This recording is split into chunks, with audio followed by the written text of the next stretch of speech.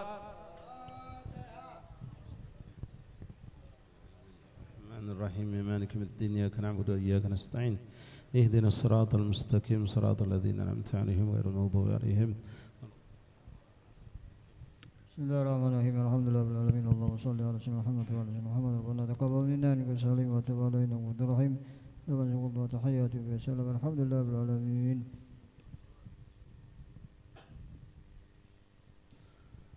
الفاتحة بالقبول والإقبال والصلاح كل حال وأن الله يغفر الذنوب ويصلح القلوب ويكشف الكروب ويستر العيوب ويبارك لنا ولكم في كل حال وفي الأهل والمال والعيال ويغفر لنا ولكم ووالدينا ووالديكم وجميع المسلمين والمسلمات والمؤمنات أن الله يتولانا بولايته ويحفظنا من شر بريته ويغفر لنا تقصيرنا في حقه وفي حق نبيه وفي حق أزواجنا وفي حق مشايخنا ووالدينا وفي حقوق جميع المسلمين ويبارك لنا في أوقاتنا وساعاتنا وإن قلنا وإياكم من ظل المعصية إلى عز الطاعة ومن حضيض النقصان إلى عوج المعالي ومن كل حالة دنية وإلى كل حالة مرضية ويشفي أمراضنا ويصحي أغراضنا ويطيل أعمارنا مع لطف وعافية ويحسن سابقتنا ويحسن خاتمتنا وعلى هذه النكر صالحة وما نواب آباؤنا وأسلافنا صالح من شيخنا كرام وصوصنا في العمر محمد شيخ سالم وما نكون بزمن نصيب الوقت وما نهب عن محمد حسن الحبشي وما نهب عن حسن الحبشي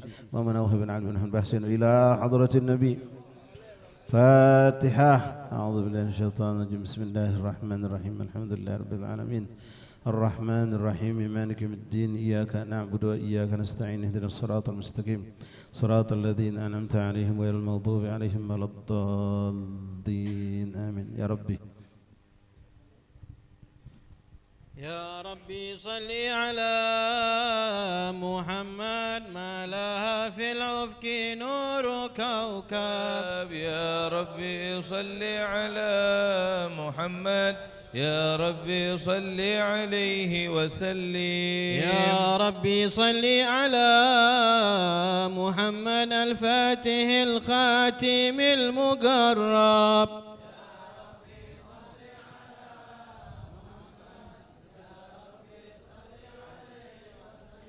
يا ربي صل على محمد المصطفى المجتبى المحبب.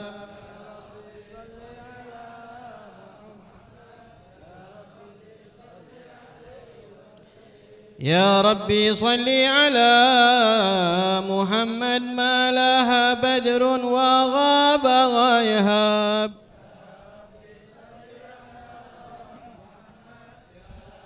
صل عليه وسلم. يا ربي صل على محمد ما ريح نسر بالنسر قد حاب.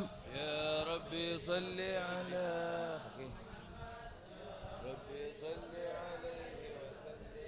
يا ربي صل على محمد ما صارت الإيش بطن السبسب.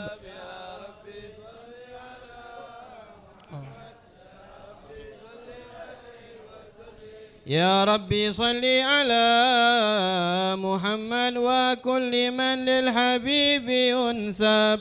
يا ربي صل على محمد يا ربي صل عليه وسلم. يا ربي صل على محمد وكل من للنبي أصحاب. يا ربي صل على محمد يا ربي صل عليه وسلم. يا ربي صل على محمد واغفر وسامه من كان أذنب. يا ربي صل على محمد يا ربي صل عليه وسلم. يا ربي صل على محمد وبالغ كل مطلب. يا ربي صل على محمد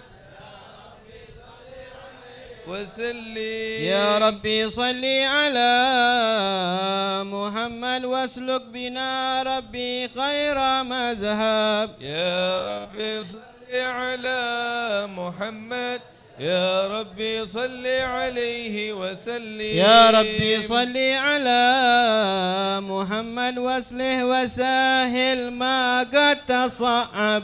يا ربي صل على محمد يا ربي صل عليه وسلم. يا ربي صل على محمد على البرايا جاها وأرحاب. يا ربي صل على محمد يا ربي صل عليه وسلم. يا ربي صل على محمد أصداق عبد بالحق أعراب. يا ربي صل على محمد يا ربي صل عليه وسلم يا ربي صل على محمد غير الورى منهجا وأصواب. يا ربي صل على محمد يا ربي صل عليه وسلم. يا ربي صل على محمد ما طير يمن غنى فأطراب. يا ربي صل على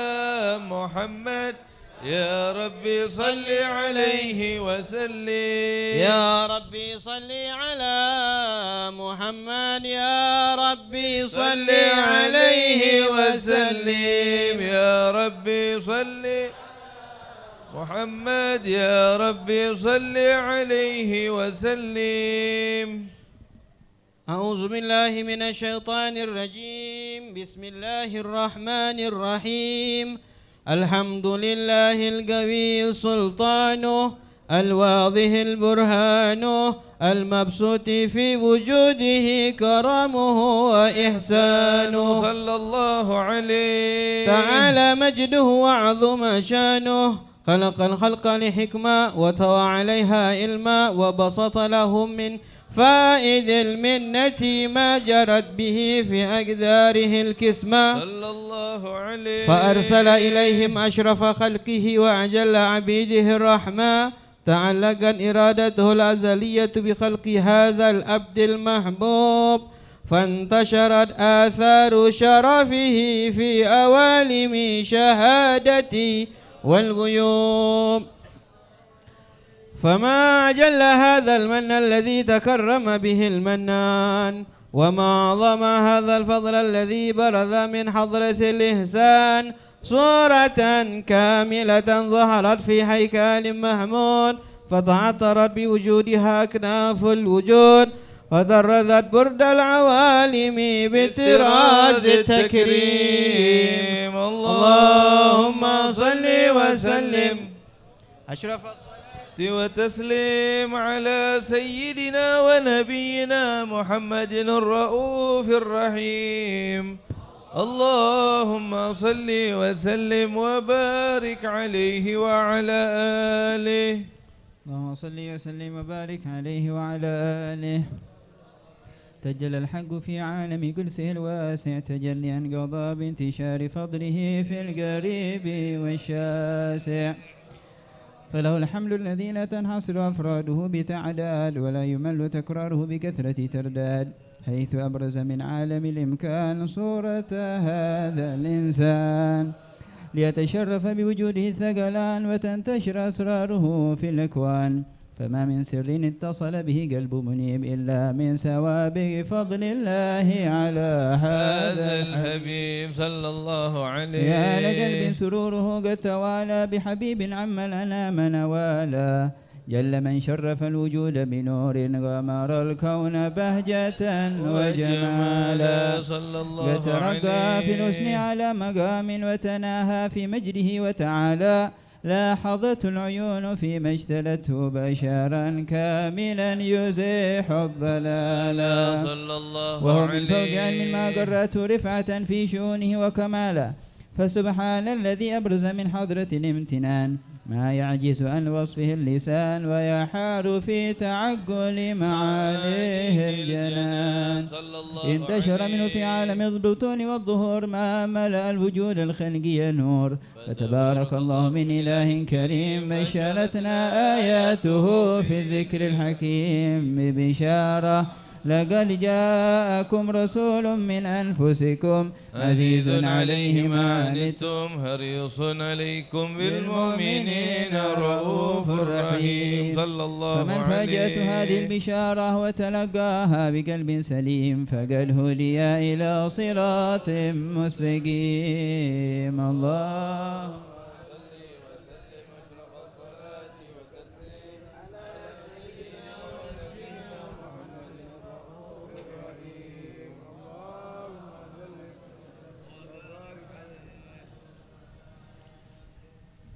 اللهم صل وسلم وبارك عليه وعلى آله. وأشهد أن لا إله إلا الله وحده لا شريك له شهادة يعرب بها اللسان عما تضمنه الجنان من التصديق بها والإذعان، تثبت بها في الصدور من الإيمان قواعد، وتلوه على أهل اليقين من سر ذلك الإذعان والتصديق شواهد. وأشهد أن سيدنا محمد عبد الصادق في قوله وفعله، والمبلغ عن الله ما أمره بتبليغه لخلقه من فرضه ونفله، عبد أرسل الله للعالمين بشيرا ونذيرا، فبلغ الرسالة وأدى الأمانة، وهدى الله به من الأمة بشرا كثيرا، فكان في ظلمة الجهل المستبصرين سراجا وقمرا منيرا، فما أعظمها من منة تكرم الله بها على البشر، وما أوسعها من نعمة انتشر سرها في البحر والبر. اللهم صل وسلم بأجل الصلوات وأجمعها وأذكى التحيات وأوسعها على هذا العبد الذي وفى بحق العبودية وبرز فيها في هلعة الكمال، وقام بحق الربوبية في مواتن الخدمة لله، وأقبل عليه غاية الإقبال، صلاة يتصل بها روح المصلي عليه به، فينبسط في قلبه نور سر تعلقه به وحبه، ويكتب بها بعناية الله في حزبه، وعلى آله وصحبه الذين ارتقوا صهوة المجد بقربه، وتفيأوا ظلال الشرف الأصلي بوده وحبه، ما أتر الأكوان بنشر ذكراهم نسيم.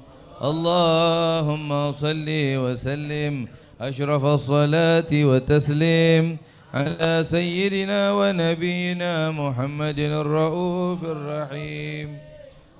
اللهم صل وسلم وبارك عليه وعلى آله. اللهم صل وسلم وبارك عليه وعلى آله.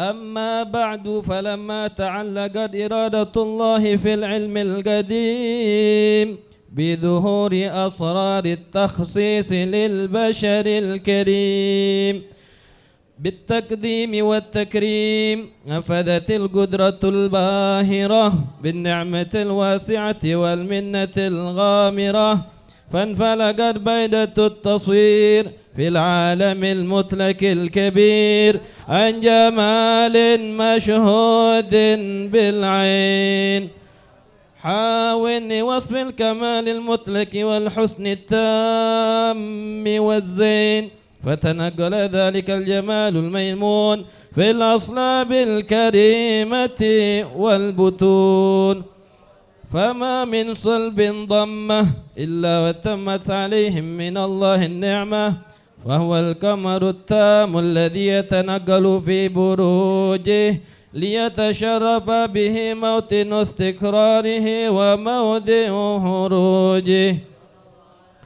وقد قدت الأقدار الأزلية بما قضت، وأظهرت من سر هذا النور ما أظهرت، وخصصت به من خصصت، فكان مستقره في الأصلاب الفاخرة والأرحام الشريفة الطاهرة، حتى برز في عالم الشهادة بشرا لا كالبشر، ونورا حير الأفكار ظهوره وبهر، فتعلقت حمة الراكم لهذه الحروب في أن يركم في هذا القرطاس ما هو لديه من عجائب ذلك النور معروم.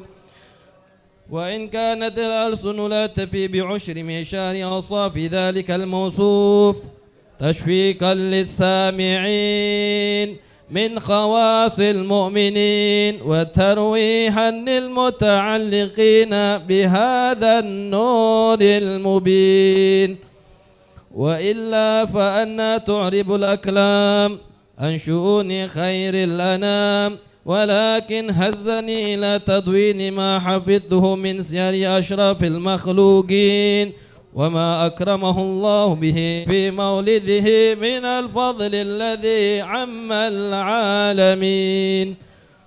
وبكيت رايته في الكون منشورة على مر الأيام والشهور والسنين، داعي التعلق بهذه الحضرة الكريمة ولاعج التشوق إلى سماء أوصافها العظيمة، ولعل الله ينفع به المتكلم والسامع فيدخلان في شفاعة هذا النبي الشافع ويتروحان بروح ذلك النعيم. اللهم صل وسلم أشرف الصلاة والتسليم على سيدنا ونبينا محمد الرؤوف الرحيم. اللهم صل وسلم وبارك عليه وعلى آله. اللهم صل وسلم وبارك عليه وعلى آله. وقد آن للقلم أن يخط ما حركته فيه الأنامل مما استفاده الفهم من صفات هذا العبد المحبوب الكامل صلى الله وشمائله عليه التي هي أحسن الشمائل. وهنا حسن أن نثبت ما بلغ إلينا في شأن هذا الحبيب من أخبار وآثار ليتشرف بكتابته القلم والقرطاس وتتنزه في هدائقه الأسماع والأبصار. وقد بلغنا في الأحاديث المشهورة أن أول شيء خلقه الله هو النور المودع في هذه الصورة، فنور هذا الحبيب أول مخلوق برز في العالم، ومنه تفرع الوجود خلقا بعد خلق فيما حدث وما تقادم.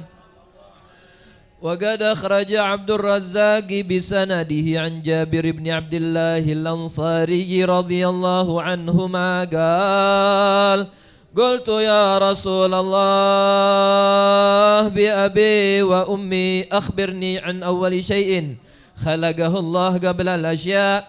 قال: يا جابر إن الله خلق قبل الأشياء نور نبيك محمد صلى الله عليه وسلم من نوره.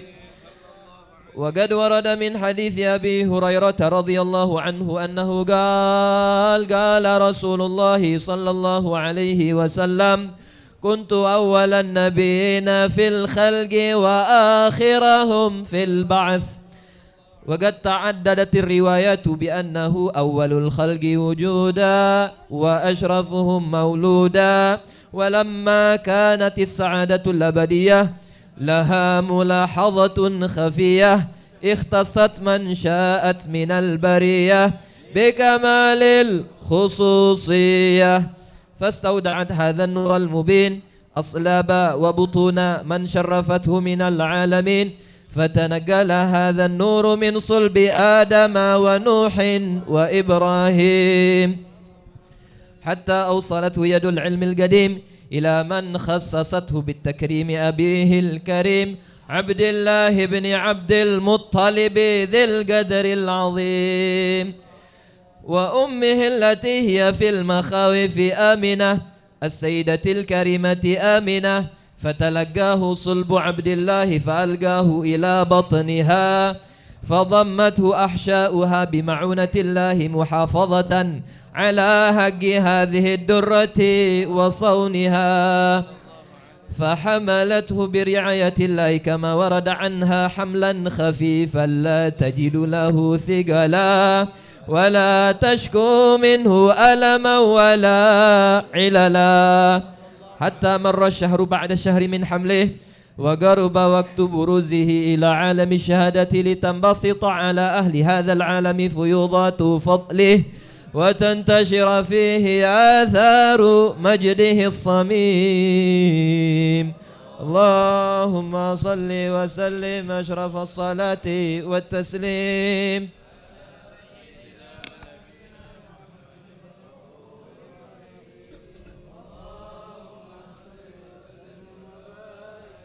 صلوات الله تغشى أشرف الرسل الأطايب وتعم الآل جمعا ما بدا نور الكواكب صلوات الله تغشى أشرف الرسل الأطايب وتعم الآل جمعا ما بدا نور الكواكب أقبل سعد علينا والهنا من كل جانب فلنا البشرى بسعد جاءنا من خير وهب صلوات الله تغشى أشرف الرسل العطايب وتعم الآل جمعا ما بدا نور الكواكب يا جمالا قد تجلى بالمشارق والمغارب مرحبا أهلا وسهلا بك يا خير الحبائب صلوات الله تغشى أشرف الرسل الأطايب وتعم الآل جمعا ما بدا نور الكواكب مرحبا أهلا بشمس قد محت كل الغياهب مرحبا أهلا بشمس خافيت فيها الكواكب صلوات الله تغشى أشرف الرسل الأطايب وتعم الآل جمعا ما بدا نور الكواكب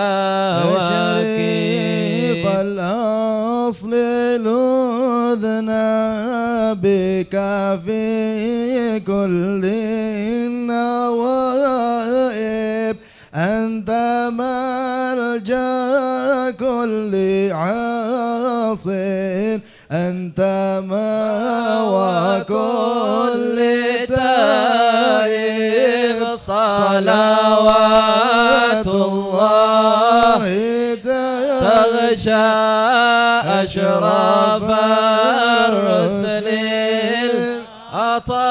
الأطايب وتعم الآل جمعا ما بدا نور الكواكب جئت من أصل أصيل حل في أعلى الذوائب من قصي ولؤي بذخ المجد بن غالب صلوات الله تغشى أشرف الرسل للعطايب وتعم العلا جمعا ما بدا نور الكواكب واعتلى مجدك فاخرا في رفيعة المراتب لا بريحنا في سرور بك يا علي المناقب صلوات الله تغشى أشرف رسل العطايب وتعم الآل جمعا ما بدا نور الكواكب كم يوما وجودك ظهرت فينا عجائب بشرتنا بالعطايا والأماني والرغايب صلوات الله تغشى أشرف الرسل العطايب وتعم الآل جمعا ما بدا نور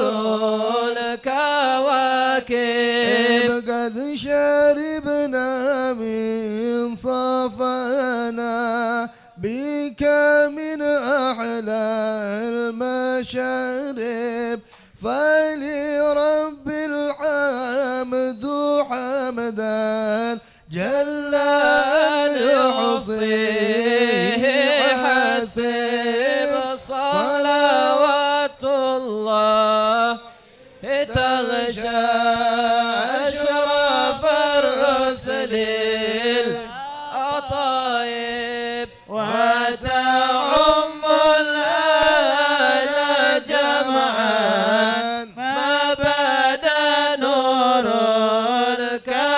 الكواكب وله الشكر على ما قد عابنا من مواهب يا كريما يا رحيما جد وعجل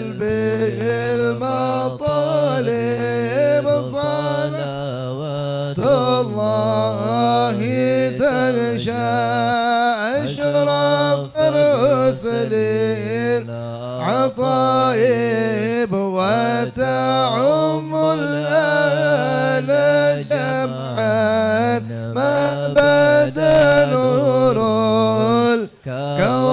الكواكب من توجهنا نحو بابك ما رجع من ذاك خايب واغفر ذنب عبد قد أتى نحوك تائب صلوات الله تغشى أشرف الرسل العطايب وتعم الآل جمعا ما بدا نور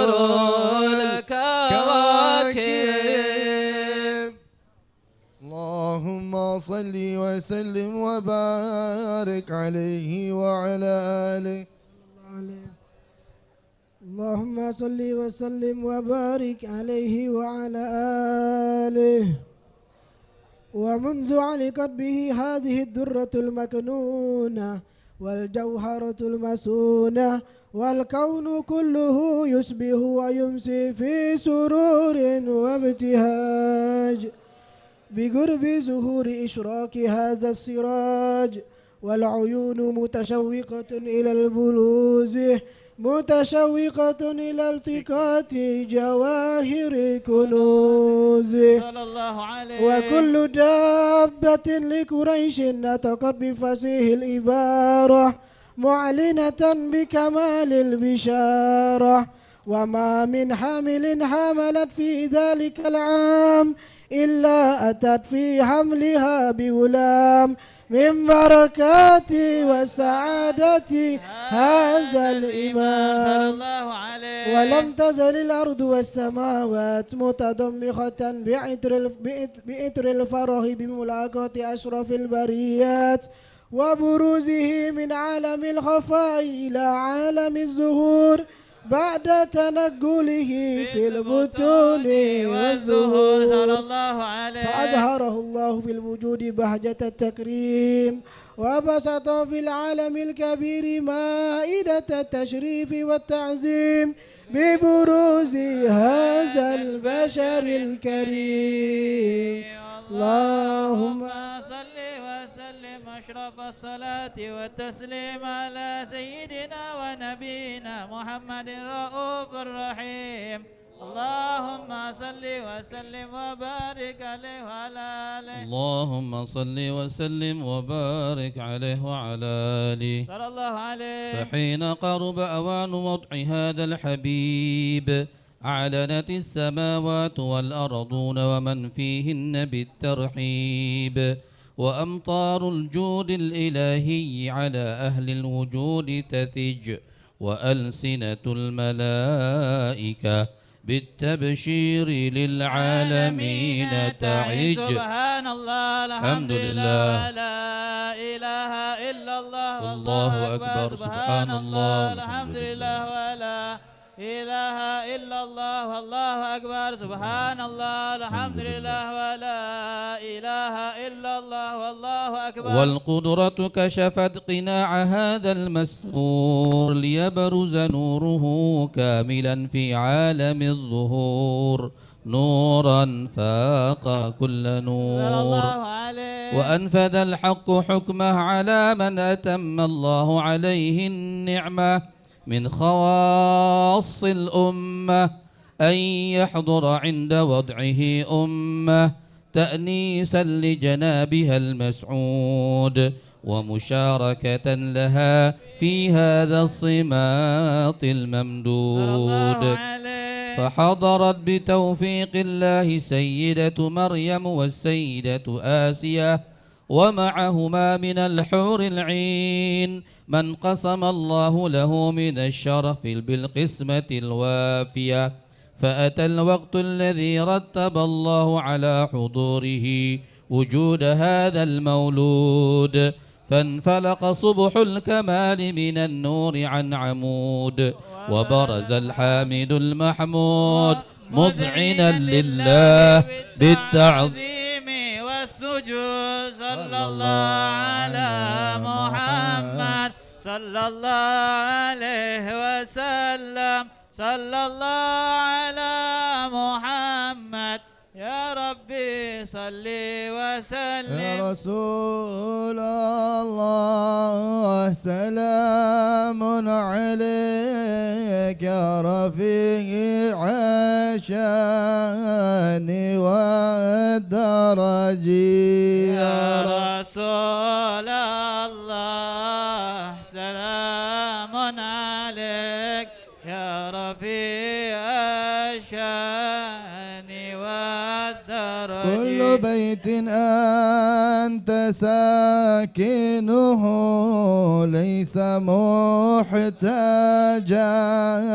إلى سرج يا رسول الله سلام عليك يا رفيع الشان والدرج. وجهك الميمون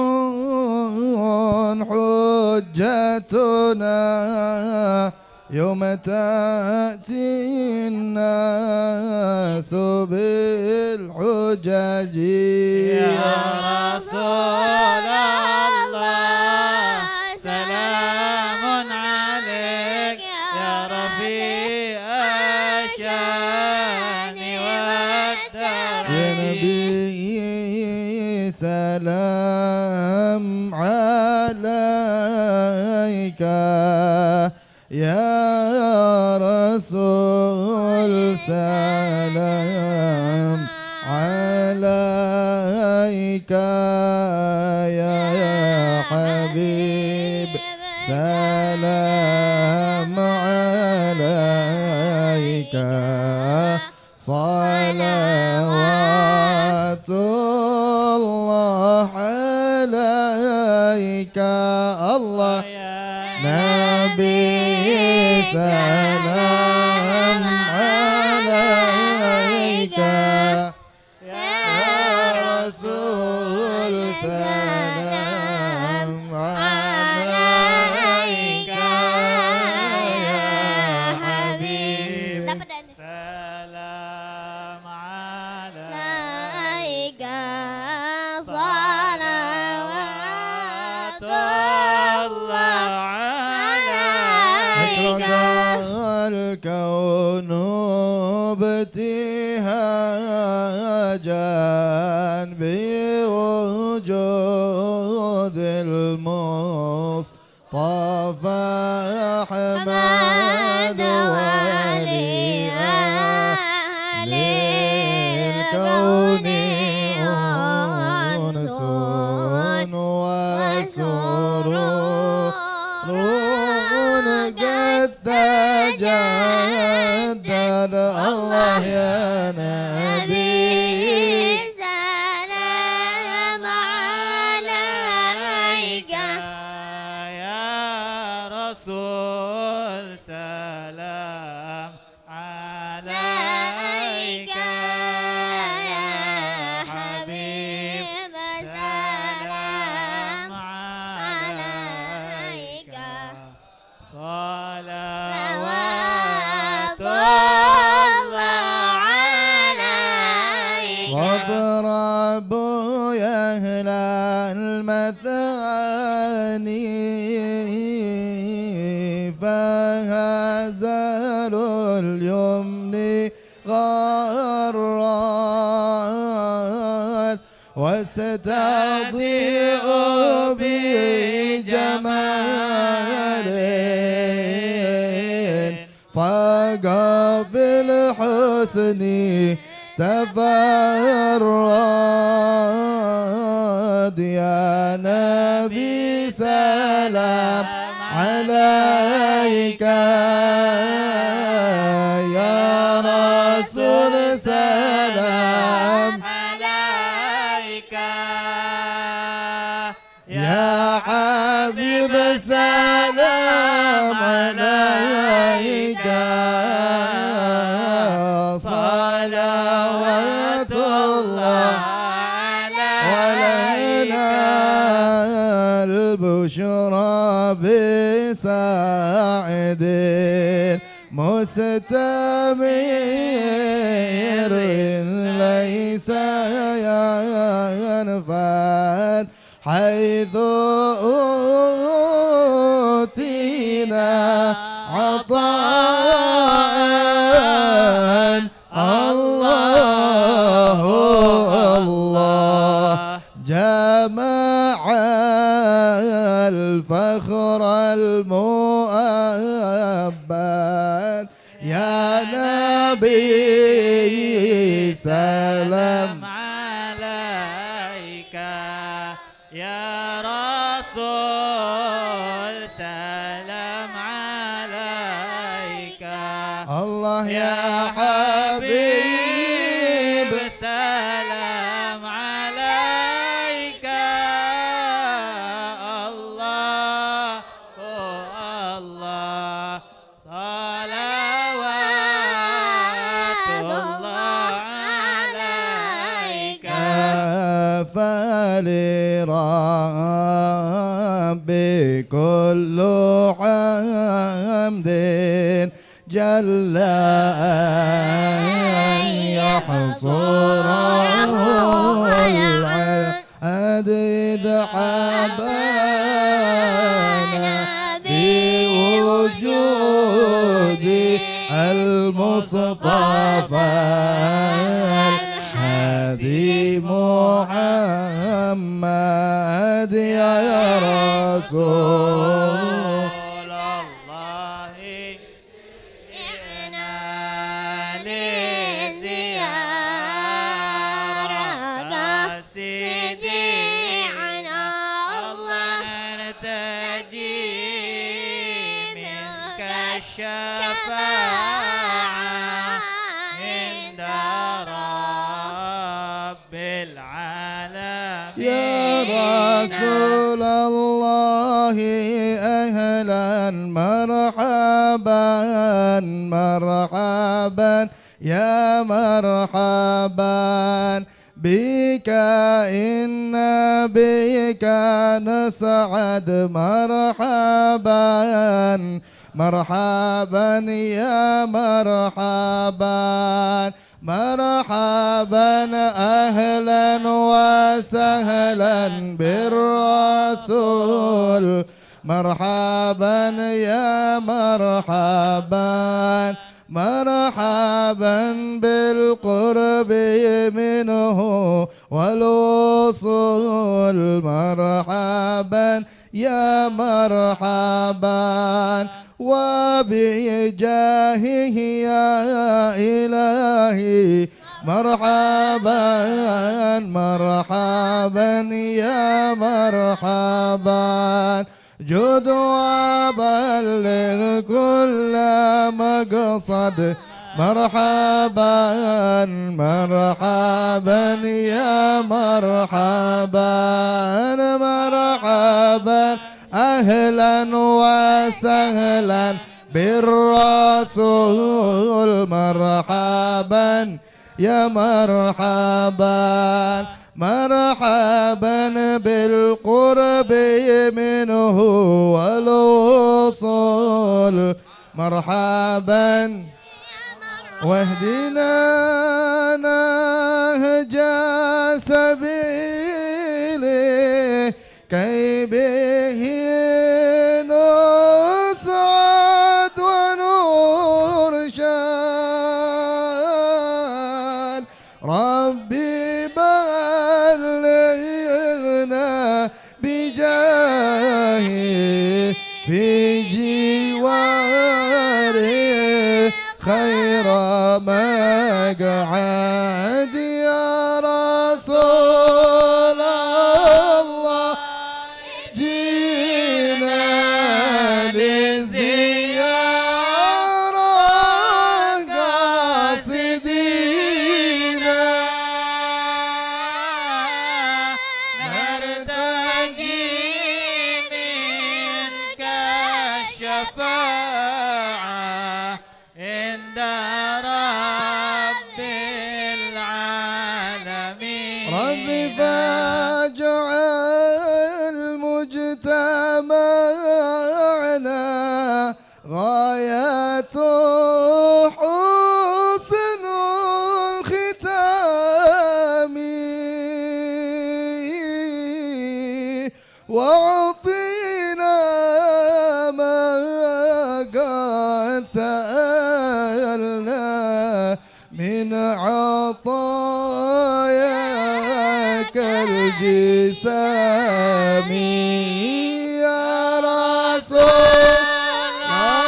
الله جينا لزيارة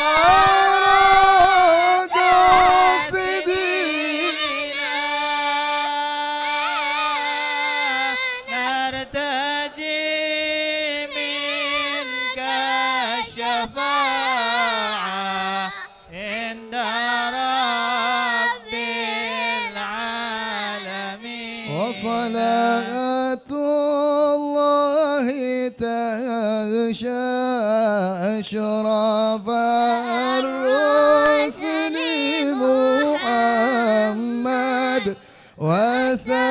وسلام مستمر كل حين يتجدد يا تواب تب علينا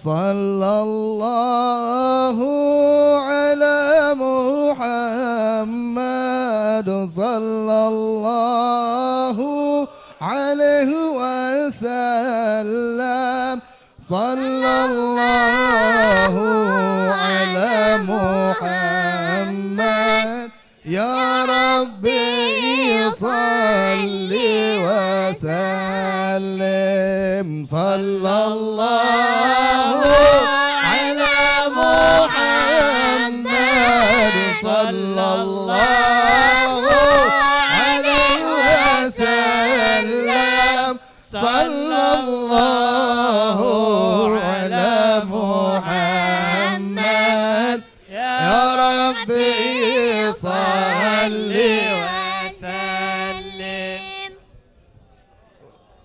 اذكروا الصلاة على النبي.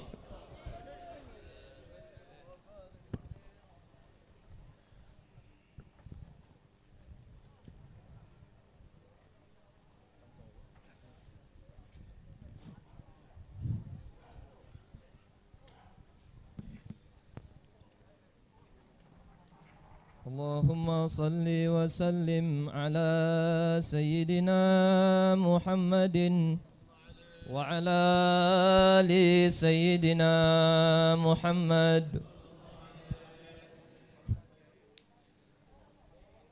مطلبي من حبيب القلب رؤياه محيا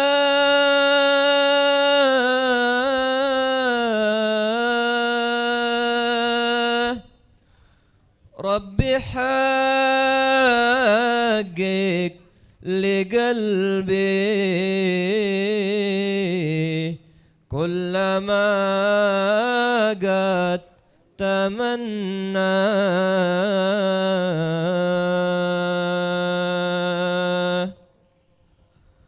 مطلبي من حبيب القلب رؤيا محيا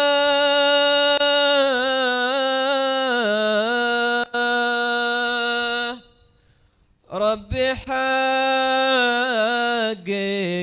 لقلبي كلما قد تمنى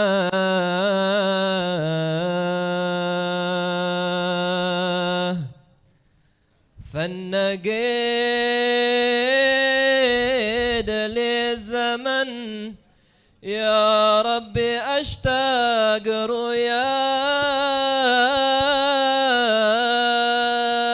رؤياه بخت من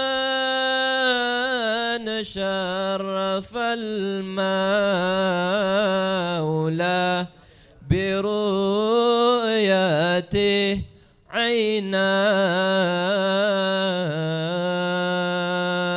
عيناه يا سميع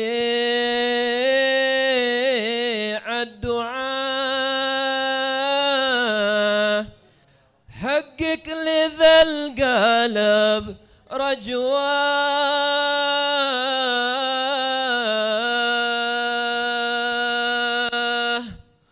طالت أيام بعدي عنه فادرك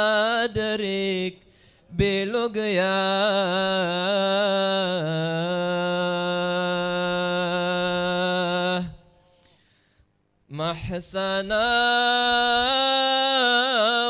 صافه العظمى ومحسن سجاياه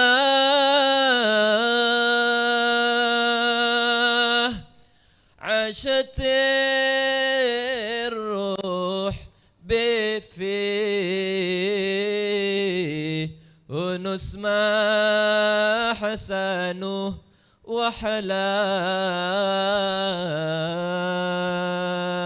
وحلاه يا نديمي بادر ذكره علي فان يهوى واذكر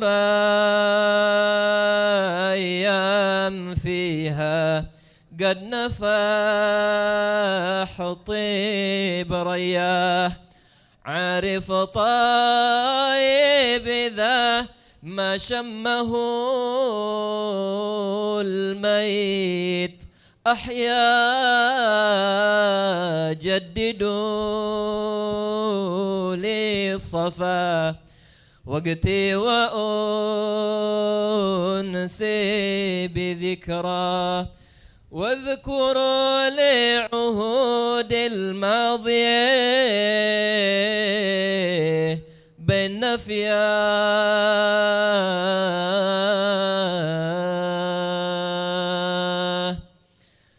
فنني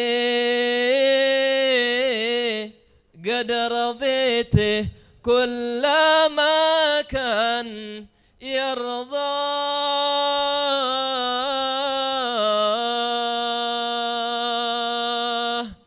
وأنني عبد له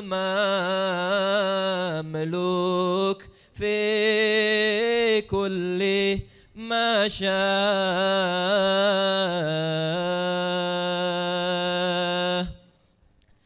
ليس لي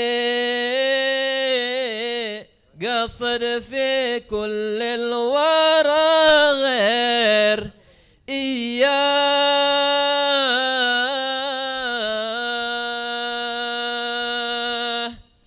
كم وكم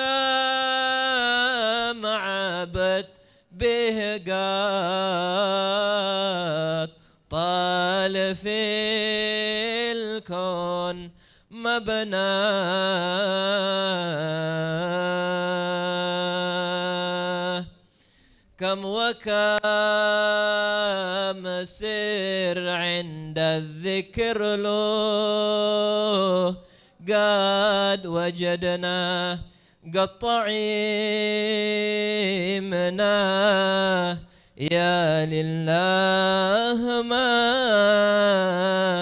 قد طعمنا كم وكم عاهد له في السر منا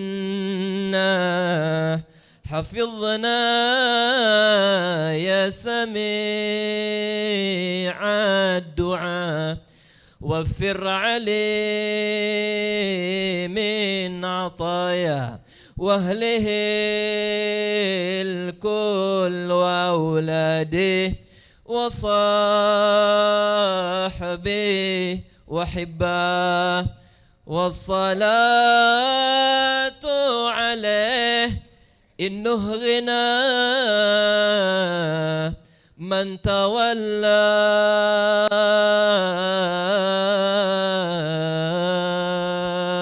والحمد لله رب العالمين اللهم صل وسلم وبارك عليه وعلى آله وحين برز صلى الله عليه وسلم من بطن أمه برز رافعا طرفه إلى السماء مؤميا بذلك الرفع إلى أن له شرفا على مجده وسماء وكان وقت مولد سيد الكونين من السهور سهر ربيع الأول ومن الأيام يوم الاثنين وموضع ولادته وقبره بالحرمين وقد ورد أنه صلى الله عليه وسلم ولد مهتونا مكحولا مقطوع السرة تولت ذلك لصرفه عند الله أيدي القدرة ومع بروزه إلى هذا العالم ظهر من العجائب ما يدل على أنه أشرف المخلوقين وأفضل الحبائب فقد ورد عن عبد الرحمن بن عوف عن أمه الشفاء رضي الله عنهما قالت لما ولدت آمنة رضي الله عنها رسول الله صلى الله عليه وسلم وقع على يدي فاستهل فسمعت قائلا يقول رحمك الله أو رحمك ربك. قالت الشفاء فأضاء له ما بين المشرق والمغرب حتى نظرت إلى بعد كسور الروم. قالت ثم ألبسته وأرجعته فلم أنسب أن غسيتني ظلمة ورعب وكسعريرة عن يميني. فسمعت قائلا يقول أين ذهبت به؟ قال إلى المغرب. وأسفر ذلك عني ثم عاودني الرعب والظلمة والكسعريرة عن يساري. فسمعت قائلا يقول أين ذهبت به؟ قال إلى المشرق. قالت فلم يزل الحديث مني على بال حتى ابتعثه الله فكنت من أول الناس إسلاما. وكم ترجمت السنة من عظيم المعجزات وباهر الآيات البينات بما يقضي بعظيم شرفه عند مولاه وأن عين عنايته في كل حين ترعاه وأنه الهادي إلى الصراط المستقيم. اللهم صل وسلم أسرع الصلاة والتسليم على سيدنا ونبينا محمد الرؤوف الرحيم. اللهم صل وسلم وبارك عليه وعلى آله. اللهم صل وسلم وبارك عليه وعلى آله صلى الله عليه. ولقد اتصف صلى الله عليه وسلم من محاسن الأخلاق بما تضيق عن كتابته بطون الأوراق. كان صلى الله عليه وسلم أحسن الناس خلقا وخلقا وأولهم إلى مكارم الأخلاق سبقا وأوسعهم بالمؤمنين علما ورفقا برا رؤوفا لا يقول ولا يفعل إلا معروفا له الخلق السهل واللفظ محتوي على المعنى الجزل. صلى الله عليه. إذا دعاه المسكين أجابه إجابة مؤجلة وهو الأب الشفيق الرحيم لليتيم والأرملة وله مع سهولة أخلاقه الهيبة القوية التي ترتعد منها فرائس الأقوياء من البرية ومن نسل طيبه تعطرت الطرق والمنازل وبعرف ذكره تطيبت المجالس والمحافل. صلى الله عليه. وهو صلى الله عليه وسلم جامع صفات الكمالية والمنفرد في خلقه وخلقه بأشرف خصوصية فما من خلق في البرية محمود إلا وهو متلقى عن دين الوجود. أجملت في وصف الحبيب وشأنه وله العلا في مجده ومكانه أوصاف عز قد تعالى مجدها أخذت على نجم السها بعنانه. وقد انبسط القلم في تدوين ما أفاده العلم من وقاء مولد النبي الكريم وحكاية ما أكرم الله به هذا العبد المقرب من التكريم والتعظيم والخلق العظيم. فحسن مني أن أمسك عنة الأقلام في هذا المقام وأقرأ السلام على سيد الأنام. السلام عليك أيها النبي ورحمة الله وبركاته. السلام عليك أيها النبي ورحمة الله وبركاته. السلام عليك أيها النبي ورحمة الله وبركاته. وبذلك يحسن الختم كما يحسن التقديم فعليه أفضل الصلاة والتسليم. اللهم صل وسلم أشرف الصلاة والتسليم على سيدنا ونبينا محمد الرؤوف الرحيم. صل وسلم وبارك عليه وعلى آله. بسم الله الرحمن الرحيم. بسم الله والحمد لله ولا إله إلا الله استغفر الله وصلى الله على رسول الله. الحمد لله رب العالمين. اللهم صل وسلم على سيدنا محمد في الأولين. اللهم صل وسلم على سيدنا محمد في الآخرين. اللهم صل وسلم على سيدنا محمد في كل وقت وحين. اللهم صل وسلم على سيدنا محمد في الملأ الأعلى إلى يوم الدين. اللهم صل وسلم على سيدنا محمد وعلى آله وصحبه أجمعين. آمين. ولما نظم الفكر من دراري الأوصاف المحمدية عقودا توجهت إلى الله متوسلا بسيدي وحبيبي محمد صلى الله عليه وسلم يجعل سعي فيه مشكورا وفعلي فيه محمودا. آمين. وأن يكتب عملي بالأعمال المقبولة وتوجهي في التوجهات الخالصة والصلات الموصولة. اللهم يا من إليه تتوجه الآمال فتعود ظافرة وعلى باب عزته تحط الرحل فتغشاها منه الفيوضات الغامرة. آمين. نتوجه إليك بأشرف الوسائل لديك سيد المرسلين عبدك الصادق الأمين سيدنا محمد الذي أمت رسالته العالمين. آمين. أن تصلي وتسلم على تلك الذات الكاملة مستودع أمانتك وحفيظ سرك وحامل راية دعوتك الشاملة. آمين. الأب الأكبر المحبوب لك والمخصص بشرف الأبخر في كل موطن من مواطن القرب ومظهر قاسم إمدادك في عبادك وساقيك وأرس إرشادك لأهل ودادك سيد الكونين وأشرف الثقلين العبد المحبوب الخالص المحسوس منك بأجل الخصائص. اللهم صل وسلم عليه وعلى آله وأصحابه وأهل حضرة اقترابه من أحبابه.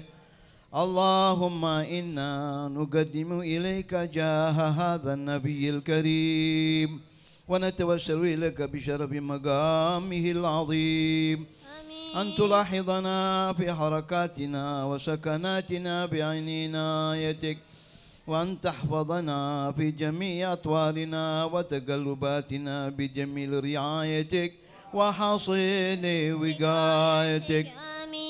وأن تبلغنا من شرب القرب إليك وإلى هذا الحبيب غاية آمالنا وتتقبل منا ما تحركنا فيه من نياتنا وأعمالنا وتجعلنا في حضرة هذا الحبيب من الحاضرين وفي ترائك اتباعه من السالكين ولحقك وحقه من المؤدين ولعهدك من الحافظين.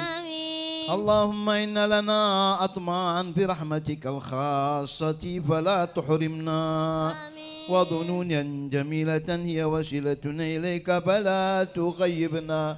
آمنا بك وبرسولك وما جاء به من الدين وتوجهنا به إليك مستشفعين أن تقابل المذنب منا بالغفران والمسيء بالإحسان والسائل بما سال والمؤمل بما أمل وأن تجعلنا ممن نصر هذا الحبيب ووازر ووالاه وظاهر وعم ببركته وشريف وجهته أولادنا ووالدينا وأهل قطرنا ووادينا وجميع المسلمين والمسلمات والمؤمنين والمؤمنات في جميع الجهات.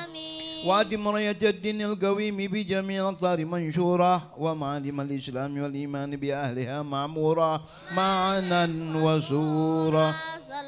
واكشف اللهم كربة المكروبين واقضي دين المدينين واغفر للمذنبين وتقبل توبة التائبين وانشر رحمتك على عبادك المؤمنين أجمعين واكفي شر المعتدين والظالمين وابسط العدل ولاة الحق بجميع النواحي والأقطار وأيدهم بتأييد من عندك ونصرنا للمعاندين من المنافقين والكفار واجعلنا يا ربي بالحسن الحصين من جميع البلايا واجعلنا يا ربي بالحسن الحصين من جميع البلايا واجعلنا يا ربي بالحسن الحصين من جميع البلايا وبالهرج المكين من الذنوب والخطايا وأدمنا في العمل بطاعتك وصدق في خدمتك قائمين وإذا توفيتنا فتوفنا مسلمين مؤمنين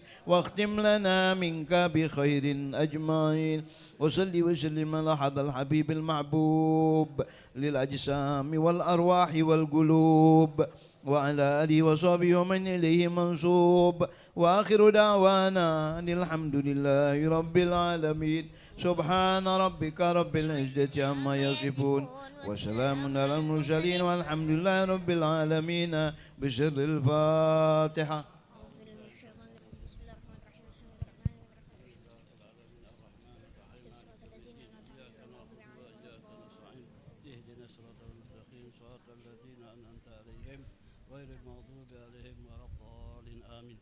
بسم الله الرحمن الرحيم الحمد لله رب العالمين اللهم صل على محمد وعلى سيدنا محمد ربنا لا تزغ قلوبنا وهب لنا انك انت الوهاب ربنا اتنا في الدنيا حسنه وفي الاخره حسنه اللهم انا نسالك رضاك ونحن نعوذ بك من سخطك والنار وصلى الله على سيدنا محمد وعلى اله وصحبه الحمد لله رب العالمين.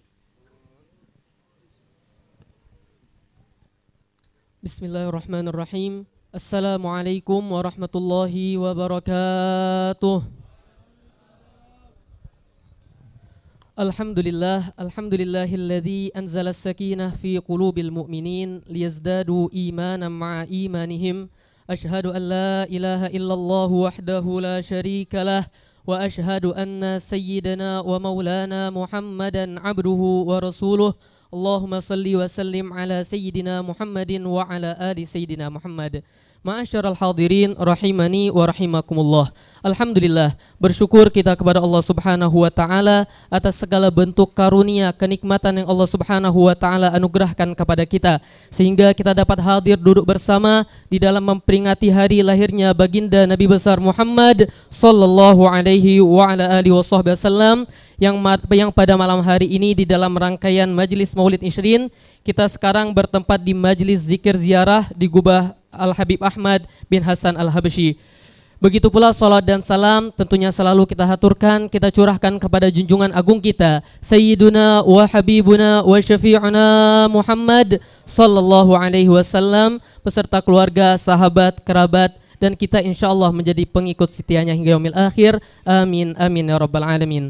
Ma'asyiral hadirin rahimani wa rahimakumullah. Alhamdulillah, berbagai rangkaian acara telah bersama kita lewati, dimulai dengan zikir ziarah, pembacaan Yasin Tahlil, pembacaan Maulid Simtud Duraril Habib Ali bin Muhammad bin Husain Al-Habsyi. Semoga berbagai rangkaian acara yang telah bersama kita lewati tadi menjadi sebab Allah Subhanahu wa taala ampunkan dosa-dosa kita semuanya. Allah Subhanahu wa taala kabulkan hajat-hajat kita dan Allah Subhanahu wa taala muliakan kita semuanya. Amin ya rabbal alamin. Masyarul hadirin rahimani wa rahimakumullah. Sebelum kita melanjutkan ke acara berikutnya, izinkan Al-Fakir membacakan peringatan Majlis Maulid Ishrin untuk malam besok dan malam seterusnya. Untuk malam besok, peringatan Majlis Maulid Ishrin akan bertempat di rumah Sayyid Ali bin Utsman bin Syihab yang beralamat di 14 Ulu, Komplek Palem, Pratu Musa.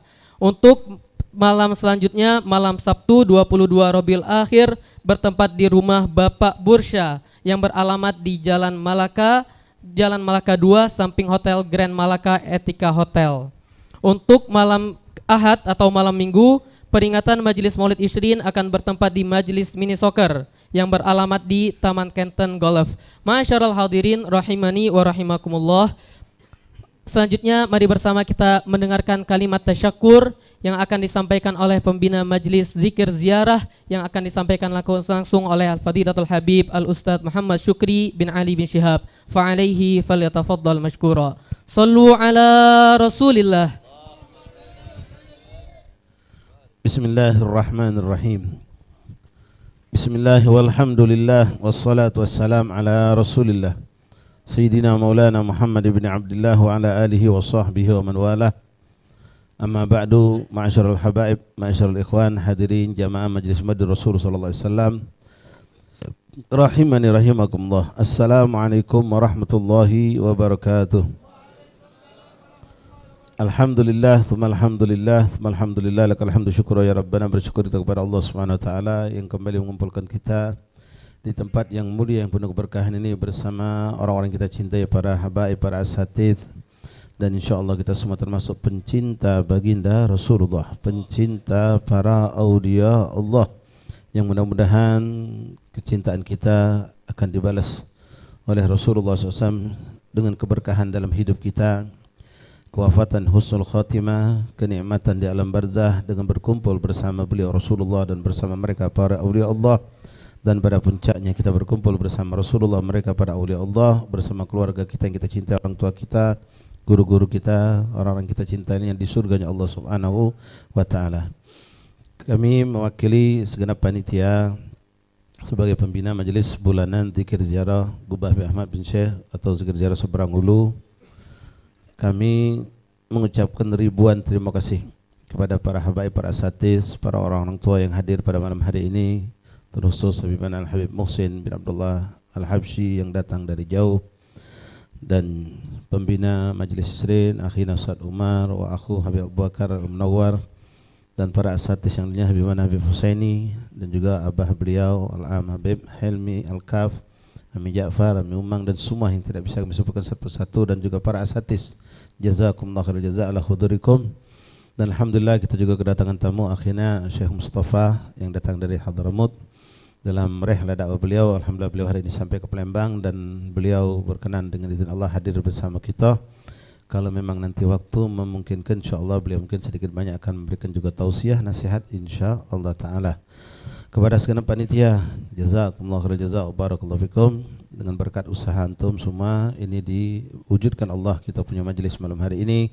Semua yang andil dengan bentuk apapun bantuan antum, baik doa, baik material ataupun bentuk lain-lainnya sehingga terwujudnya ini acara, kami ucapkan ribuan terima kasih, jazakumullah khairal jazaa. Terkhusus kepada panitia Maulid Isrin dan juga pembina Magom Habib Ahmad bin Hasan Al-Habsyi ini, kami ucapkan terima kasih. Setiap bulan diberikan peluang kesempatan untuk melaksanakan majlis di sini, dan pada malam ini kita sekalian Maulid, sekalian juga pas tanggal 20 daripada bulan Rabiul Akhir kita niatkan haul Al-Habib Ali bin Muhammad bin Husain Al-Habsyi radhiyallahu ta'ala anhum ajma'in. Dan kami minta maaf kepada rekan-rekan sekalian, mungkin di belakang ada asatidz atau mungkin ada syiban yang tidak mampu kami letakkan duduk di depan mengingat keadaan sudah padat. Tapi insyaallah yang depan yang belakang tergantung kesiapan kita, kita akan dapat pembagian yang besar dari sisi Allah Subhanahu wa taala. Ma'asyiral habaib, hadirin rahimakumullah, hafizakumullah fuqakumullah. Mungkin tidak berpanjang lebar karena kita akan menekan nasihat tausiah pada malam hari ini. Memang malam ini kita niatkan tadi untuk haul Al-Habib Ali bin Muhammad Al-Habsyi, tapi tidak untuk memperpanjang majlis ini kami tidak membacakan manaqib. Ya, biasa haul ada pembacaan manaqib, tapi kami telah berpesan pada Habibana Ustaz Ali bin Husain bin Syahab, insyaallah dari nasihat atau nasihat beliau akan diselipkan cerita-cerita salaf terhubung juga dengan cerita Habib Ali bin Muhammad bin Husain Al-Habsyi insyaallah taala. Mungkin ini saja yang saya sampaikan. Sekali lagi kepada para habaib, asatidz dan panitia dan semua yang ikut mensukseskan acara, jazakumullah khairul jazaa wa barakallahu fikum. Syukran. Assalamualaikum warahmatullahi wabarakatuh. Waalaikumsalam warahmatullahi wabarakatuh. Syukran katsiran kepada Fadilatul Habib Syukri bin Ali bin Syahab. Masyarul hadirin rahimani wa rahimakumullah. Selanjutnya kita akan mendengarkan Mau'izatul Hasanah, yang mana pada malam hari ini kita akan mendengarkan dari dua penceramah kita. Yang pertama kita mintakan kepada Fadilatul Habib Al-Ustaz Ali Zainal Abidin bin Husain bin Syahab, wa alaihi falyatafaddal mashkura. Sallu ala Rasulillah.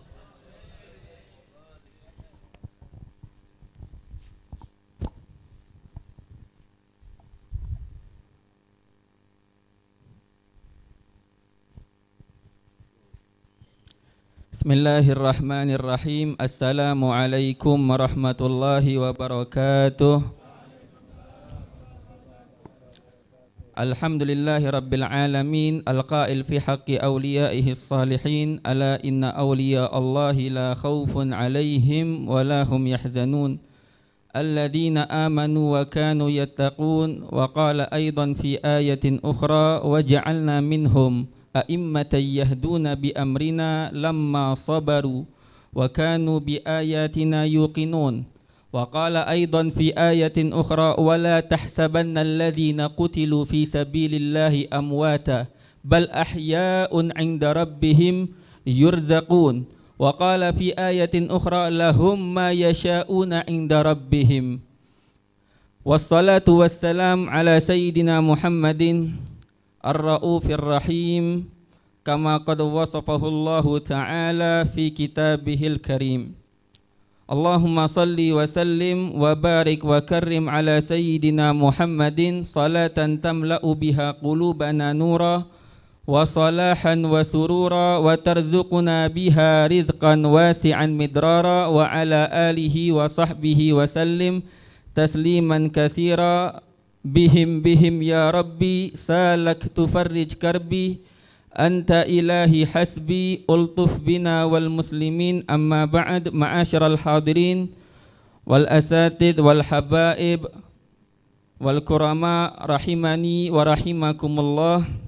Pertama-tama yang kita muliakan guru kita bersama-sama Abuya Al-Habib Muhsin bin Abdullah Al-Habsyi beserta guru kita juga Al-Habib Syukri bin Ali bin Syahab wal Habib Umar bin Ali Al-Munawwar beserta tamu kita Syekh Mustafa Bamarhul beserta seluruh asatid habaib syiban. Semoga Allah Subhanahu wa taala selalu memberkahi kita semua dengan keberadaan mereka. Amin ya rabbal alamin. Ma'asyiral hadirin rahimani wa rahimakumullah. Alhamdulillah, dengan izin Allah, dengan taufik daripada Allah Subhanahu wa taala, kita diperkenankan untuk hadir di majlis ziarah seorang waliullah, seorang yang kualitasnya memang amatlah hebat. Bukan hanya pujian yang itu tuh kita anggap seperti dongeng atau pujian yang berlebihan, tidak. Sebab yang memuji bukan wong sembarang. Sekarang kita di hadapan maqam Al-Habib Ahmad bin Hasan Al-Habsyi yang memuji sekelas seperti Al-Habib Alwi bin Abdullah bin Syahab. Beliau ngomong kan azimal hal. Habib Ahmad bin Hasan Al-Habsyi ini halnya Masya Allah, keadaannya amatlah agung. Beda dengan pujian-pujian kita zaman sekarang ini. Al-Habib Hasan bin Abdullah bin Umar Asy-Syatiri, beliau ngomong pujian-pujian zaman wong zaman sekarang ini tak pacak kita jadi kepatokan. Kurang lebih beliau ngomong cak itu. Sekarang kita embek ayat beberapa ayat, terus embek hadis beberapa hadis, langsung wong-wong manggil kita, menjuluki kita al-allamah, alim besar. Padahal Al-Imam Al-Baijuri menyebutkan dalam kitab Baijuri, al-allamah itu wong yang menguasai 25 bidang ilmu. Bukan hanya kenal, pernah belajar, tidak, menguasai. Memang betul-betul faham, betul-betul hafal. Ini depan kita bukan Habib Ahmad bin Hasan Al-Habsyi, ini bukan berlebihan. Ini yang muji sekelas Habib Alwi bin Syahab. Makanya Al-Habib Abdullah bin Umar Asy-Syatiri, beliau ngomong apa? La nafrah bil madah illa idza kana al madah minal arifin billah atau kama qala. Kami tak senang dapat pujian dari wong kecuali kalau pujian dari wong arif billah. Wong-wong yang tak berlebihan, memang yang sesuai dengan fakta mereka itu memuji. Rahimahumullahu rahmatal abrar. Dan pada saat ini juga kita bimunasabah haul Al-Habib Al-Allamah Al-Habib Al-Qutub Ali bin Muhammad bin Husain Al-Habsyi. Ringkas biografi beliau, beliau dilahirkan dari abah dan ibu yang Masya Allah soleh, wali, taqi, naqi Al-Habib Muhammad bin Husain Al-Habsyi wa Hubabah Alawiyah binti Husain Al-Jufri. Ini pernikahan abah sama ibunya Habib Ali Al-Habsyi ini Masya Allah, pernikahan yang amatlah mudah, amatlah gampang, tak banyak urusan yang bikin sago, makanya berkah, sesuai dengan ajaran Nabi, sesuai dengan ajaran Rasulullah sallallahu alaihi wasallam. Al-Habib Muhammad bin Husain Al-Habsyi, abahnya Habib Ali Habsyi, itu gemar dakwah. Dan beliau sangat manut, sangat patuh kepada gurunya. Kalau disuruh pindah kota, langsung pindah kota. Dakwah itu balas, gratis lillahi ta'ala. Beliau jalan ke kota Shibam, pas di kota Shibam beliau dengar ada betino. Ibunya Habib Ali Al-Habsyi ini da'iyah, mu'allimah. Dakwah, ngajarkan fikih, ngajar ngaji buat betino-betino yang di situ. Pas denger seneng Habib Muhammad bin Husain Al-Habsyi, ada betino, saking semangatnya Habib Muhammad bin Husain untuk dakwah, siapa lagi nak dakwah ke betino? Kecuali seperti ibunya Habib Ali Al-Habsyi. Akhirnya langsung ngelamar ke Habib Husain, abahnya, enjitnya Al-Habib Ali Al-Habsyi dari sebelah ibu, ngelamar. Abahnya, Masya Allah juga, enjitnya Habib Ali Al-Habsyi ini Habib Husain, Masya Allah juga. Pas ngelamar, di siang hari, dak katik sedikit pun singgungan pertanyaan tentang harta atau urusan mahar, sedikit pun katik. Siang minta, malam langsung akad. Ibunya Habib Ali Al-Habsyi tidak tahu, tidak kenal sama sekali siapa Habib Muhammad bin Husain, becak mana wongnya, becak mana latar belakangnya, tidak tahu sama sekali. Baru zuat beberapa hari, sehari atau 2 hari, langsung dibawa keluar kota. Subhanallah, anak yang patuh, putri yang patuh, dan juga nikah yang berkah. Maharnya sesuai dengan adat istiadat salaf ketika itu. Syarifah Alawiyah ketika itu. Lahirlah dari pernikahan yang Masya Allah itu Habib Ali Al-Habsyi beserta saudara-saudaranya wong besak galo. Sering kita tawassul kalau lagi baca Hajar Marawis, ya Ali wa Abu Ali wa khwat Ali syailillah, wahai ayah Ali Al-Habsyi, saudara Habib Ali Al-Habsyi, Habib Ali Al-Habsyi, Masya Allah. Keberkahan dari pernikahan dimulai. Guru kami sering nasihati kalau ngajar bab nikah dalam fikih, sering nasihati, kalau kamu pengen punya keturunan yang soleh tapi tidak memperhatikan tata cara sunnah dalam nikah, cak mano ajaran syariat, tidak merhatikan ada maksiat apa tidak, ngeharap anak yang soleh, cak mana nak ngeharap, kata guru kami. Tapi insya Allah jikalau dia taubat, insya Allah Allah Subhanahu wa ta'ala tambal kekurangannya, tapi dari nikah sudah diperhatikan. Dan Al-Habib Ali Al-Habsyi ini juga Masya Allah, setelah Masya Allah pernikahan wong tuanya, pendidikan wong tuanya Masya Allah juga. Beliau dididik sama ayahnya di Mekah kurang lebih selama 2 tahun. Selama dididik di sana, abahnya Al-Habib Ali Al-Habsyi itu sangat ketat mendidik anaknya. Anaknya tak dibolehkan keluar main sama wong lain. Padahal di zaman itu takut Habib Muhammad bin Husain age anaknya berkawan sama yang akhlaknya kurang bagus atau karakternya kurang bagus, berubah. Di zaman itu belum ada handphone dan wong-wong masih banyak baik ketika itu, tapi tetap, bahkan kata Al-Habib Ali Al-Habsyi, kadang-kadang kami nak sholat di Masjidil Haram, kami tak dibolehkan keluar sama abah. Bukan masalah sholat di masjidnya yang tak dibolehkan, takut ketemu sama wong yang tidak sesuai karakternya dengan yang sudah dididik sama abahnya. Bahkan kata Habib Ali Al-Habsyi, biar kami betah di rumah, itu Al-Habib Muhammad bin Husain Al-Habsyi yu'amiluna mu'amalatal ikhwan, mu'amalatal ashab. Ngajak kami ini bermuamalah sama kami ini becak kawan, becak saudara, bukan becak bapak sama anak. Sampai-sampai kata Habib Ali Al-Habsyi, sering kadang-kadang kalau kami main lomba lari di halaman rumah, Habib Muhammad melok lomba lari sama anaknya. Main bola, melok main bola. Kalau ada makanan atau apa di tangan, saling embek-embekan. Tujuan abahnya apa? Biar Habib Ali sama dulu-dulunya betah di rumah, belajar, main, tidur, belajar, main, tidur. Tidak bermain sama wong-wong lain. Jadilah seperti Al-Habib Ali Al-Habsyi. Dan di antara managib Habib Ali Al-Habsyi, beliau terkenal seseorang yang amatlah berbakti kepada ibunya. Baktinya Masya Allah tabarakallah. Sampai-sampai Habib Ali Al-Habsyi ngomong apa? Ana selagi umi ana masih hidup, ana tak ngerasa harta yang ana miliki ini punya ana. Seluruhnya punya umi ana. Dan bahkan jikalau umi ana ngajak ana ke pasar, dijual ana sebagai hamba sahaya, hati ana sedikit pun tak berdetak. Selagato, tidak kata ingkar sama sekali, tidak kata kesel. Masya Allah tabarakallah. Dan Habib Ali Al-Habsyi kalau mendengar kisah wong soleh atau habis ketemu wong yang Masya Allah, balik ke rumah langsung minta doa sama ibunya. Bu, tolong doa ke biar Ali bisa becak fulan. Bu, tolong doa ke biar Ali bisa becak fulan. Jadi doa wong tua yang tembus 7 langit, setiap wali yang disebut Habib Ali Habsyi minta doa.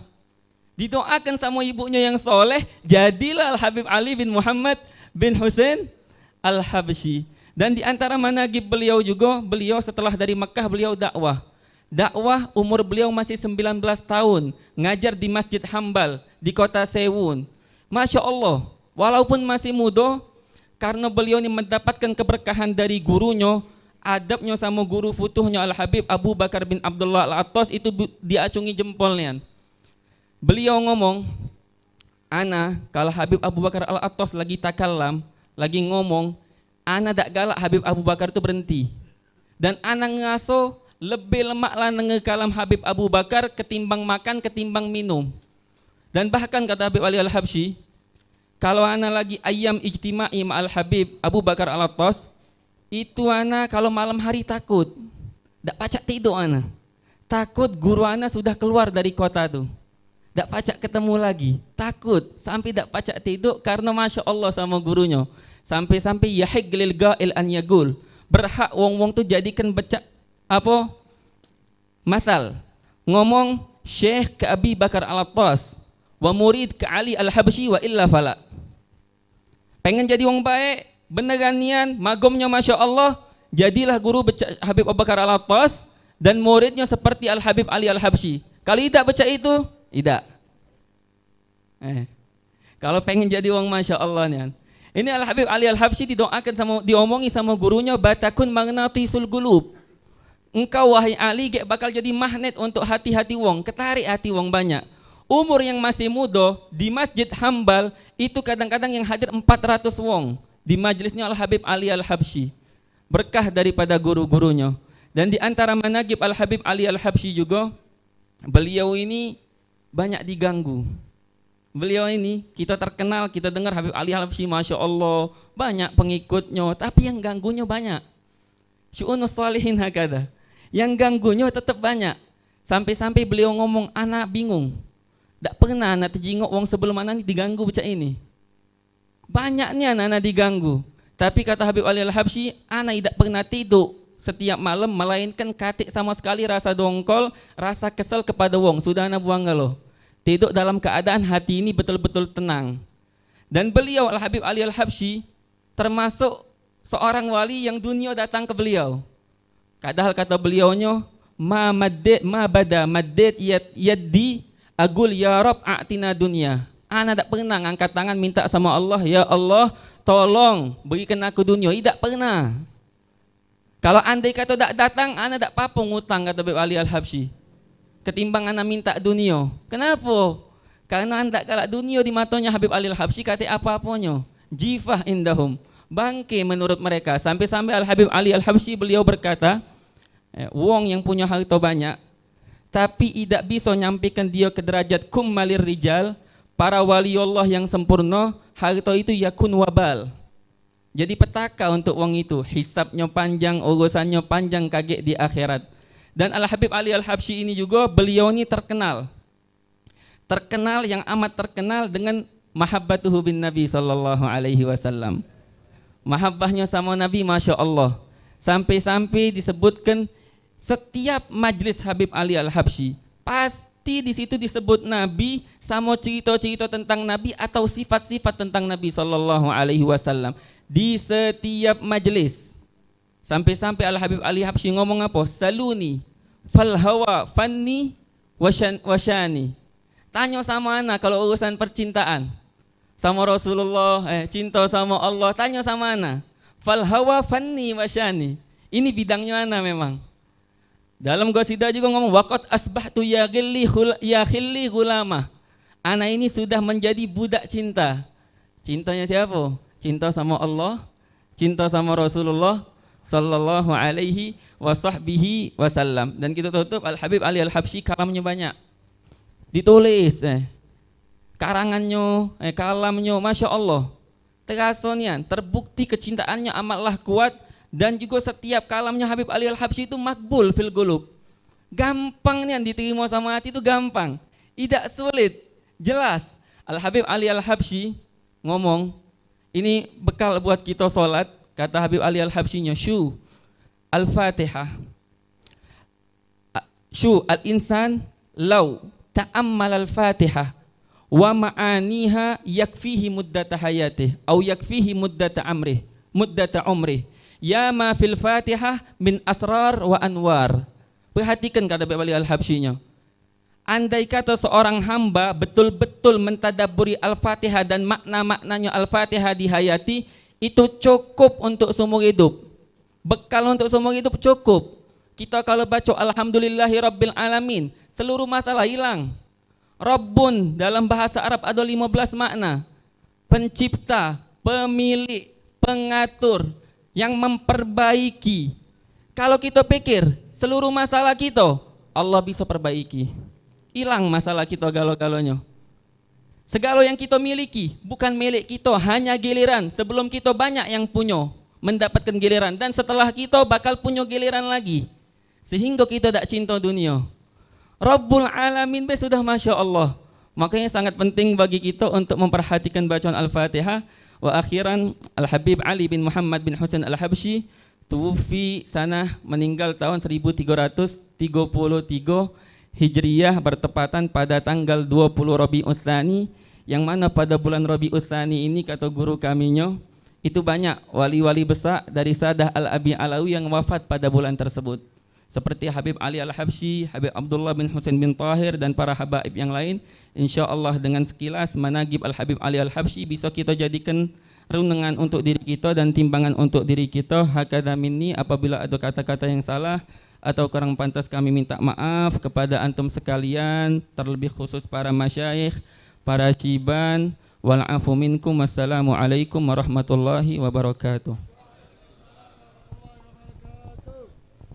Masyaallah hadirin rahimani wa rahimakumullah. Selanjutnya menambah keberkahan acara kita minta dengan segala hormat kepada tamu kita dari Hadramut, Syekh Mustafa Bamarhul, yang akan memberikan mau'izatul hasanah, yang kita mintakan kepada Al-Habib Agil bin Abdul Qadir Barakbah untuk menerjemahkan. Fa'alaihi ma falyatafaddal mashkura. Sallu ala Nabi Muhammad.